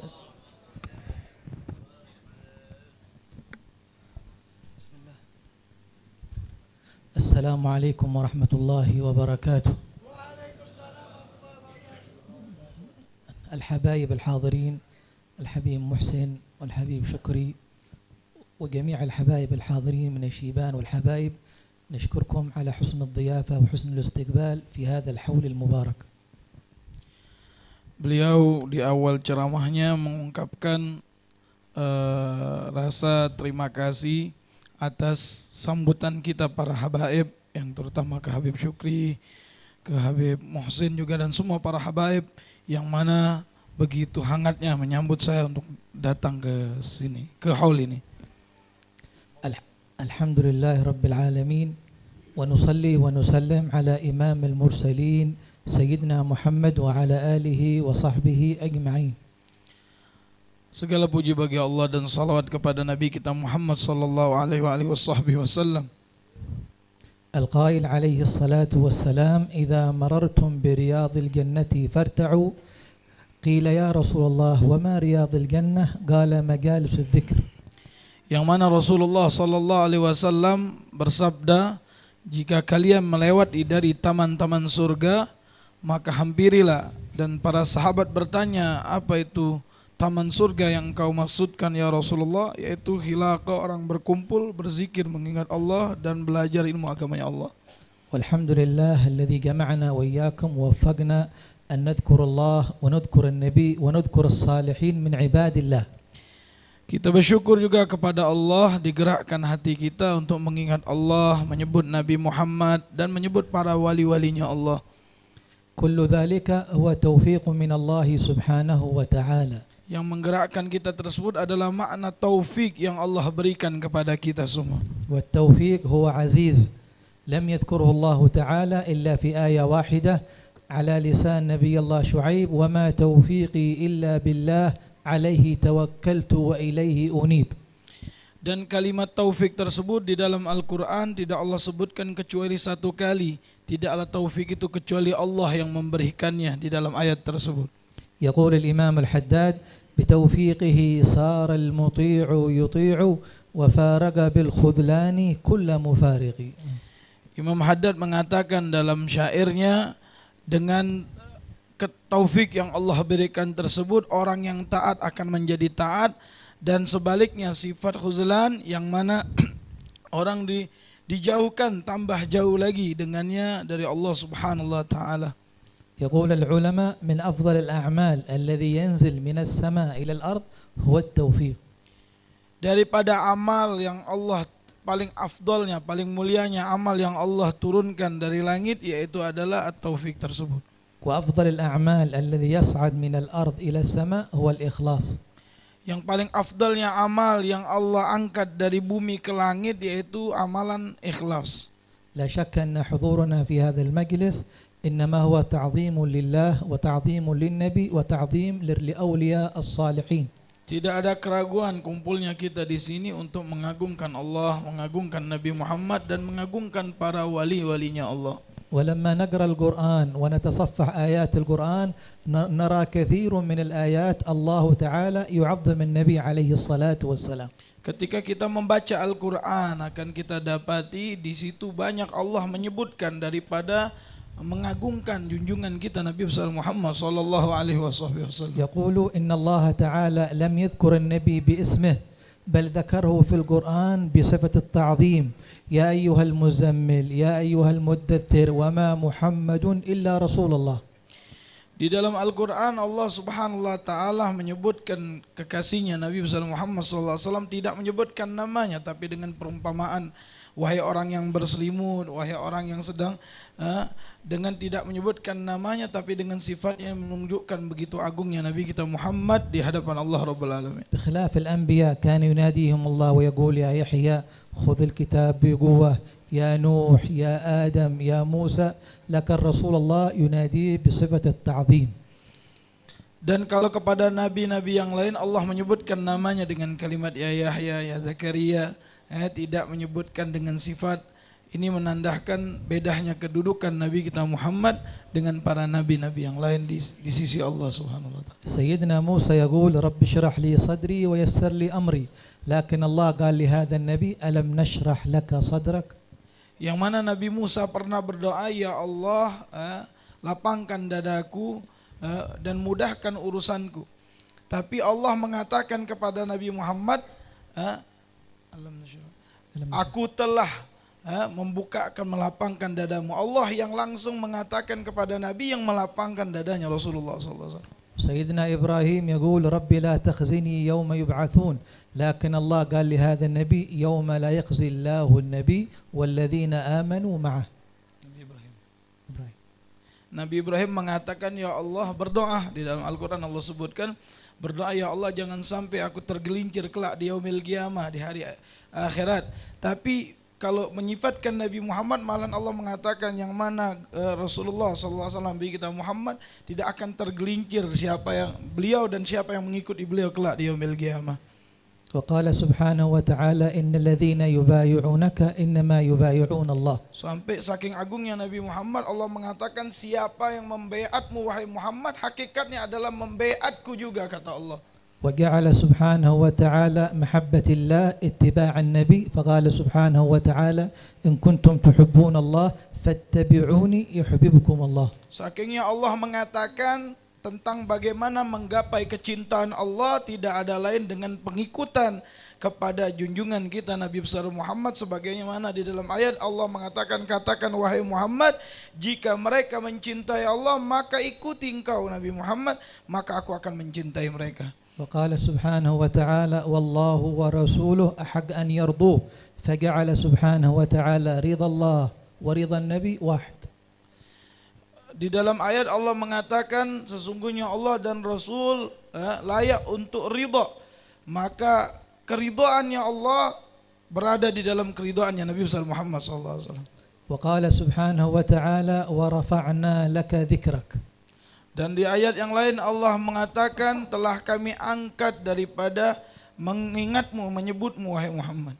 أي ما يذكر الله إلا والنبي معه.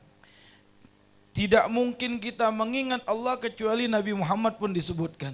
ولا يصح أذان المؤذن حتى يشهد أن لا إله إلا الله وأن محمد رسول الله. Contohnya seperti mana orang yang azan kalau menyebutkan asyhadu an la ilaha illallah, tidak mungkin tidak menyebutkan asyhadu anna Muhammadan Rasulullah. ولا يصح إسلام إنسان يدخل الإسلام حتى يشهد أن لا إله إلا الله وأن محمد رسول الله. Dan tidak sempurna keislaman seseorang masuk kepada agama Islam kalau dia mengucapkan syahadat, tidak bersaksi tiada Tuhan selain Allah, dan harus mengatakan Nabi Muhammad, aku bersaksi Nabi Muhammad sebagai utusan Allah.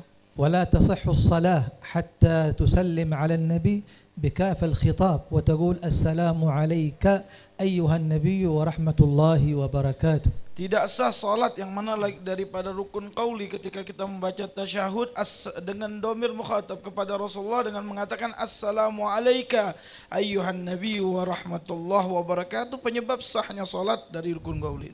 وجاءنا في الأخبار إن أبونا آدم لما عصى الله تعالى توسل بالنبي عليه الصلاة والسلام. Di dalam riwayat kita dapatkan ketika mana Nabi Allah Adam pernah berbuat kesalahan kepada Allah, bertawassul kepada Nabi kita Muhammad sallallahu alaihi wasallam. فقال بحق محمد إلا ما غفرت لي. قال كيف عرفت محمد ولم أخلقه؟ قال لما نفخت في روحي نظرت إلى قوائم العرش ورأيت مكتوب لا إله إلا الله محمد رسول الله. Ya Allah, aku memohon kepadamu keampunanmu dengan berkat Muhammad. Kemudian Allah menanyakan, dari mana engkau mengenal kekasihku Muhammad? Sesungguhnya ketika engkau berikan ruh ke jasadku, aku melihat di tiang-tiang arshmu, di pintu surgamu tertulis la ilaha illallah Muhammadur Rasulullah. Tidak mungkin nama itu ada di samping namamu kecuali orang yang paling kau cintai. ولا يعرف الإنسان قيمة النبي عليه الصلاة والسلام ومقامه العظيم إلا يوم القيامة لما يقول الأنبياء نفسي نفسي فيقول عليه الصلاة والسلام أنا لها أنا لها. Tidak akan kita bisa tahu begitu agungnya kedudukan Nabi kita Muhammad sallallahu alaihi wasallam kecuali kelak di hari kiamat Allah akan bukakan yang sebetul-betulnya sebenar-benarnya bagaimana kedudukan Rasulullah ketika di hari di mana kita bingung, beliaulah yang mengatakan analah, sayalah orangnya yang akan memberikan syafaat. جاءنا في البخاري إنهم يأتون إلى آدم فيقولوا اذهبوا إلى غيري فيذهبوا إلى إبراهيم وإلى موسى وإلى نوح ثم يذهبون إلى عيسى فيقول عيسى اذهبوا إلى محمد صلى الله عليه وسلم. Dan di dalam riwayat tersebut para manusia datang kepada Nabi Adam mengatakan pergilah kepada Nabi Allah Nuh, kepada Nabi Allah Ibrahim, kepada Nabi Allah Musa, dan kepada Nabi Isa, dan terakhir kepada Nabi kita Muhammad sallallahu alaihi wasallam yang mengatakan sayalah yang akan berikan syafaat. فيقول فيأتون إليه فأسجد تحت العرش سجدة وأحمد الله بمحامد فيناديه الله سبحانه وتعالى يا محمد ارفع راسك وسل تعطى واشفع تشفع. Kemudian Nabi sujud di hadapan Allah dengan memuji Allah dengan pujian yang tidak pernah terucap dari para orang yang awal sampai akhir. Kemudian Allah mengatakan, angkatlah kepalamu dan mintalah yang kamu minta, berikanlah syafaat kepada yang engkau kehendaki wahai Muhammad. لا شك أن الشفاعة هي المقام المحمود الذي ذكرها الله تعالى في القرآن عسى ربك أن يبعثك مقاما محمودا هو مقام الشفاعة. Agam syafaah ini adalah maqamul mahmud, maqam yang terpuji yang akan diberikan kepada Nabi kita Muhammad kelak di yaumil qiyamah, sebagaimana yang Allah mengatakan akan aku bangkitkan engkau wahai Nabi Muhammad mendapatkan maqam yang terpuji tersebut. المقام المحمود الذي يحمده الأولون والآخرون. Maqam mahmud itu maksudnya adalah yang mana orang dari zaman Nabi Adam sampai akhir bersyukur dengan nanti syafaatnya Nabi Muhammad SAW. ولا شك أن الشفاعة ستكون للمحبين والمتعلقين والمصلين على النبي عليه الصلاة والسلام. Syafaat itu untuk siapa? Untuk orang yang cinta sama Nabi, untuk pengikutnya Nabi yang mengikuti jalannya Nabi. ونحن الحمد لله من أول المولد نسلم على النبي ونصلي على النبي. يقول عليه الصلاة والسلام في الحديث المشهور ما من مسلم يسلم علي إلا رد الله علي روحي حتى أسلم عليه. Dari awal maulid tadi kita salawat kepada Nabi kita Muhammad. Ini suatu keagungan yang Nabi katakan dalam sabdahnya, tidak ada satupun dari orang muslim bersalawat kepada Nabi Muhammad kecuali dikembalikan ruh Nabi untuk menjawab salawat orang tersebut.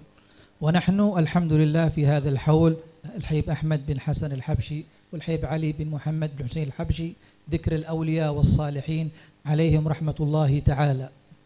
Kita di malam hari ini mengenang daripada hol para aulia illah Habib Ahmad bin Hasan Al-Habsyi dan Habib Ali bin Husain bin Muhammad Ali Muhammad. ولا شك أن الحبايب منبعهم اليمن حضرموت. Mereka para habaib datang dari negeri Hadramaut ke sini. والذي جاء بهم إلى هذه البلاد هي الدعوة إلى الله تعالى. Tujuan mereka datang ke negeri ini tidak lain mengajak orang untuk dekat kepada Allah. والنبي يقول عليه الصلاة والسلام في محبة هؤلاء الصالحين المرء مع من أحب. Cukup hadis Nabi Muhammad tentang kita mencintai para aulia as-salihin, sungguhnya orang akan dikumpulkan dengan siapa yang dia cintai. ذكروا مشايخنا إن هذا الكلب حق أصحاب الكهف لما كان يرافق أهل الكهف ذكره الله تعالى في القرآن ولا زال ذكره يتعبد الإنسان به. قالوا فكيف بالمؤمن الصالح الذي يحب الصالحين ويرتبط بالصالحين. Cukup misal yang diceritakan oleh para guru kita tentang anjingnya Ashabul Kahfi di dalam Al-Quran Allah sebutkan dan Allah abadikan karena berkumpul dengan orang-orang saleh. Nah, apalagi kita yang beriman kepada Allah, umatnya Nabi Muhammad, mencintai orang saleh, insyaAllah tidak kita ragukan lagi kita akan dikumpulkan bersama mereka. Amin. والعلماء المتأخرين يقولون ما في أحد وصف النبي وصفا دقيق مثل حبيب علي بن محمد الحبشي. Banyak para ulama mengatakan tidak ada orang yang detil mensifati Rasulullah seperti perumpamanya Al-Habib Ali bin Muhammad Al-Habsyi di dalam kitabnya Simtudur. فلما نقرأ مولده ونقرأ قصائده ونقرأ أشعاره نرى كلها تعلق بالنبي عليه الصلاة والسلام. Kita baca maulid yang beliau karang, syair-syair yang beliau karang, kita lihat semua adalah rasa yang begitu kecintaan yang tidak terbendung kepada Rasulullah. كان يقول من أين يخطر على قلبي الكدر والحزن وأنا معي خير خلق الله جد الحسن. Bagaimana hati ini bakal sumpek atau gelisah kalau aku selalu bersama kekasihku yaitu kakeknya Sayyidina Hasan Rasulullah SAW. حبيب قلبي الذي يحبه بقلبي سكن إذا ذكرت وأنا مشجون زال الشجن. Oh, kekasih yang mana selalu memberikan kebaikan. إذا ذكرت وأنا مشجون زال الشجن. Dan kalau aku mengenangnya, aku menjadi sibuk dengan mengenang Rasulullah SAW. دائم وأنا أذكره قلبي ما يمل. Hatiku tidak pernah bosan-bosannya untuk mengenang Rasulullah SAW. وفي لساني مديحه مثل طعم العسل. Sampai kalau aku memujinya terasa seperti di bibirku ini ada madu, begitu nikmat dan manisnya. فنسأل الله تعالى أن يربطنا بالصالحين. آمين. وأن يجعلنا من الصالحين. آمين. وأن يحشرنا في زمرة الصالحين. وأصلح الصالحين عليه الصلاة والسلام. Dia menutup dengan doa dan kita aminkan semoga dikabulkan oleh Allah. Itu yang bisa saya terjemahkan. Mohon maaf atas kekurangan. Wassalamualaikum. Assalamualaikum jazakumullah khairal jazaa. Akhina Syekh Mustafa dan Habib Agil yang telah menerjemahkan. Selanjutnya Jaturi kalau ada lagi samping pengumuman lagi atau apa? Ada ulangan pengumuman lagi?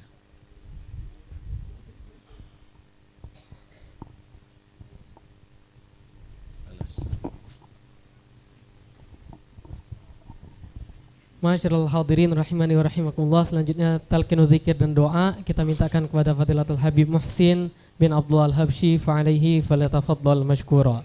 Bismillahirrahmanirrahim. Bismillah walhamdulillah wa la ilaha illallah astaghfirullah wa sallallahu ala rasulillah. Qala Rasulullah sallallahu alaihi wa alihi wasallam afdalu ma qultu ana wan nabiyyuna min qabli لا إله إلا الله لا إله إلا الله لا إله إلا الله لا إله إلا الله لا إله إلا الله لا إله إلا الله محمد رسول الله محمد رسول الله عليه وآله وسلم وشرف وكرم ومجد وعظم ورضي الله تعالى عن أهل بيته الطيبين الطاهرين وأصحابه الأكرمين وأزواجه الطاهرات أمهات المؤمنين وعلينا معهم وفيهم برحمتك يا أرحم الراحمين. اللهم اجعل جمعنا هذا جمعا مرحوما وتبرقنا من بعده تبرقا معصوما ولا تجعلنا ومن معنا وحوالينا شقيا مطرودا ومحروما. اللهم اجعلنا ممن يستمعون القول ويتبعون أحسنه. وصلى الله على سيدنا محمد وعلى آله وصحبه وسلم. الحمد لله رب العالمين. بسر الفاتحة. أعوذ بالله من الشيطان الرجيم. بسم الله الرحمن الرحيم. الحمد لله رب العالمين الرحمن الرحيم مالك يوم الدين. إياك نعبد وإياك نستعين. اهدنا الصراط المستقيم صراط الذين أنعمت عليهم غير المغضوب عليهم ولا الضالين. آمين. كل فاتحة ورسول الفاتحة وكرامة الفاتحة افتح لنا باب الخير واجعلنا من أهل الخير يا من وفق أهل الخير للخير وعنهم عليه. وفقنا للخير وإنا عليه. آمين. اللهم فيها سبحانك اللهم وتحيتهم فيها السلام وآخر من الله رب العالمين. Bismillahirrahmanirrahim. Ikhwan, sambil bentuk halaqah fadhol kami sampaikan satu berita duka cita. Innalillahi wa inna ilaihi raji'un.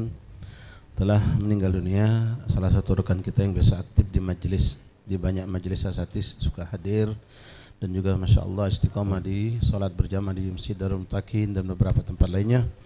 Yang beberapa hari yang lalu kita fatihahkan syifa. Jadi beliau meninggal dunia tadi siang dan insya Allah besok disolatkan dan dimakamkan. Almarhum bernama Akhina Indra Kurniawan ya, bin Qasim. Umur kurang lebih 61 tahun.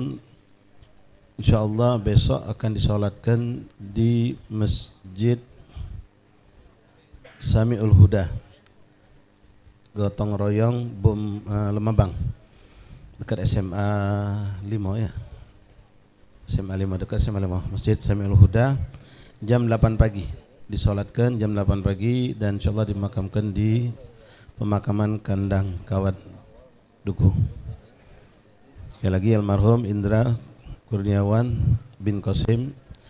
Insyaallah besok jenazah akan disolatkan di Masjid Samiul Huda jam 8 pagi dimakamkan di Kandang Kawat insyaallah taala.